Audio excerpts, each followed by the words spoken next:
Pria ini bukan hendak dikerimat. Tidak, dia nggak sedang berada di salon, tapi dia sedang duduk di kursi interogasi. Orang Cina menyebut kursi ini sebagai Lao Huyi alias kursi harimau. Dia diinterogasi karena ulahnya menghina polisi di media sosial. Kamu familiar dengan wajah ini? Dia adalah Dr. Li Weiliang, orang pertama yang menyebarkan informasi bahayanya virus corona di Wuhan. Ia ditangkap karena menyebarkan informasi itu di grup WeChat. Sementara perempuan ini apes. Polisi tiba-tiba menghubunginya karena ketahuan sebagai admin akun Twitter @fakenewsofchina, sebuah akun yang biasa nge-troll kebijakan rezim komunis Cina. 3 cerita tadi memiliki kesamaan. Polisi dengan mudah menangkap ketiganya dengan waktu relatif cepat. 3 cerita itu juga jadi gambaran sederhana saat negara mengontrol penuh ruang digital para warganya. Jika begini, jangan harap kebebasan berekspresi akan didapat. Dan secara bertahap, lewat kebijakan Permenkominfo nomor 5 tahun 2020, apa yang terjadi di Cina tadi bisa juga terjadi di Indonesia. Cina tidak hanya memiliki tembok besar yang tersohor, ia juga memiliki tembok besar dalam dunia digital. Tembok itu disebut Great Firewall of China. Tembok besar ini bertugas menyensor dan memblokir akses situs-situs yang dianggap membahayakan. Dengan menggunakan kata kunci atau kata sensitif dalam paket protokol kendali transmisi, Great Firewall secara otomatis akan segera menutupnya. Di Cina, beberapa platform yang dianggap tak bisa kerjasama akan ditutup aksesnya alias diblokir. Sebut saja Google, Facebook, Twitter, Wikipedia, dan yang lain. Sensor internet ini dilakukan untuk mengontrol informasi yang berbahaya. Zaman sekarang, tak sedikit runtuhnya sebuah rezim dimulai dari media sosial. Tak percaya? Coba tanya pada para pemimpin Arab. Selain kerjanya blokir-memblokir, Great Firewall of China juga punya peran lain. Kemampuan ini didapat karena satu hal, platform digital di China mutlak tunduk pada pemerintah. Mereka dengan leluasa meminta data kepada platform dan harus tersedia. Sekilas, 2 kemampuan firewall di China ini yang sepertinya akan dicoba diterapkan di Indonesia. Ini adalah dokumen draft rencana strategis Kominfo 2020-2024. Ini adalah poin paling menarik dalam draft tersebut untuk mengawasi dan memonitor bandwidth traffic menuju PSE di Indonesia. Salah satu turunannya ialah Peraturan Menteri Kominfo nomor 5 tahun 2020. Coba lihat pasal 2 sampai pasal 5 yang memuat kewajiban pendaftaran bagi penyelenggara sistem elektronik alias PSE. Bagi PSE yang tidak memenuhi kewajiban itu akan diberi sanksi administratif dari teguran hingga blokir.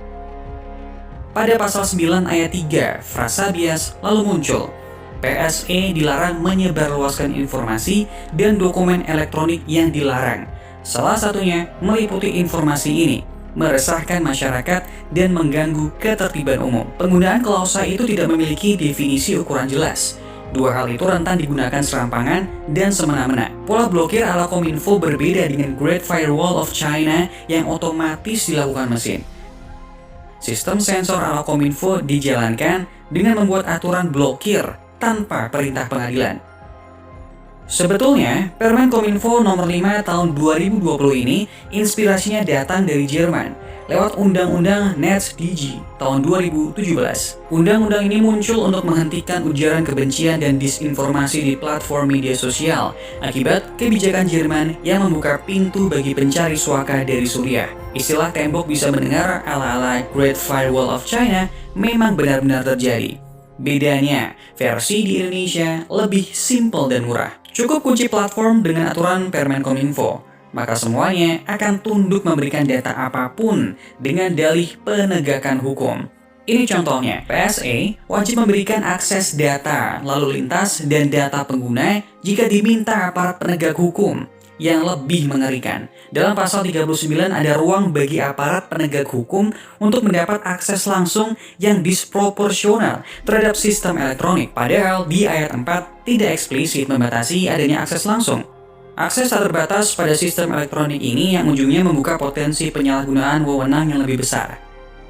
Masalah lain adalah penjelasan data pengguna yang dimaksud cukup absurd. Data pribadi spesifik seperti data dan informasi kesehatan, data biometrik, data genetika, kehidupan atau orientasi seksual, pandangan politik, data anak, data keuangan pribadi, dan garis miring atau data lainnya sesuai dengan ketentuan peraturan perundang-undangan.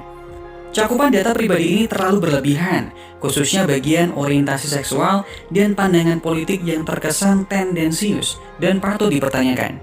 Terkait konten merusak ketertiban umum tidak bisa berada di hanya satu lembaga, lembaga yang dia sifatnya eksekutif dan di level menteri, dia bukan bagian dari proses penegakan hukum atau proses peradilan. Sementara dalam konteks menentukan apakah suatu informasi elektronik atau suatu konten di internet dia seharusnya dalam kerangka lembaga peradilan supaya ada akuntabilitasnya. Ada musabab aturan PSC ini diberlakukan. Sistem blokir yang selama ini dilakukan Kominfo hanya membuat blacklist dengan menyortir situs atau platform yang dinilai berbahaya. Sistem ini tidak berjalan efektif, sebab domain atau platform acap kali berganti-ganti nama atau alamat untuk mengakali blacklist ini. Orientasi blacklist ini berubah menjadi whitelist lewat registrasi PSE. Proses whitelist ini jelas memudahkan kerja para PNS di Kominfo. Mereka tak perlu lagi kerja ekstra membuat daftar blacklist yang pastinya bertambah setiap hari. Sistem blokir kita masih melibatkan Internet Service Provider alias ISP seperti IndiHome, BizNet, Telkomsel, XL, dan lain-lain. Proses blokir di Indonesia simpelnya begini. Data blacklist disetor Kominfo pada ISP. Masalahnya terkadang antara ISP tidak kompak. Diblokir di provider satu, tapi dibuka di provider lain. Akibatnya proses filter jadi tak efektif. Lalu kemudian ide cemerlang itu datang dari pihak swasta yang sepertinya akan dieksekusi oleh Kominfo. Dalam konferensi Indonesia Network Operators Group yang ke-7 pada 28 Juli 2022, perwakilan pengelola nama domain Internet Indonesia atau PANDI menjelaskan rencana pembangunan proyek DNS nasional. Secara garis besar, proyek ini akan membuat sistem blokir Permen Kominfo akan jadi efektif. Ibaratnya DNS itu seperti buku telepon. Kita memerlukannya untuk mengetahui nomor seseorang yang ingin kita hubungi. Komputer dan handphone kita tidak cukup pintar untuk mengenali deretan angka dan huruf alamat tujuan. Contohnya ketika kita mengetik google.com. Agar dapat tersambung, dibutuhkan alamat IP yang berwujud angka. Proses ini dilakukan di dalam DNS server, seperti kita mencari nomor dari kontak seseorang dalam buku telepon. Selama ini kita memang menggunakan DNS berbasis di luar negeri. Nah, jadi ketika kita mengakses situs luar, buku telepon itulah yang akan memfilter. Jika situs itu tidak masuk dalam whitelist, maka buku telepon akan mengarahkan kita kepada nomor telepon yang salah. Dan dalam konteks ini, alamat yang dituju adalah Internet Trust milik Kominfo alias diblokir. DNS nasionalnya akan memungkinkan kita udah nggak bisa lagi pakai VPN kayak Great Firewall China. Otomatis internet kita akan seperti itu, diisolasi. Setiap koneksi yang nggak komplek itu otomatis akan diputus. Jadi otomatis VPN ini nggak akan bekerja sama sekali. Cara kerja akan seperti itu. Mereka akan monitor traffic kita, mereka akan by system akan memeriksa apakah ini komplek atau enggak. Kalau nggak komplek udah di-cut. Kan situs blokir enak nih pakai VPN, tinggal pakai VPN ngebuka gitu. Nanti nggak akan bisa seperti itu lagi. Kontrolnya udah benar-benar dikontrol gitu. Sekalipun bisa, perlu sekali usaha teknis yang panjang. Masyarakat awam tuh nggak akan bisa.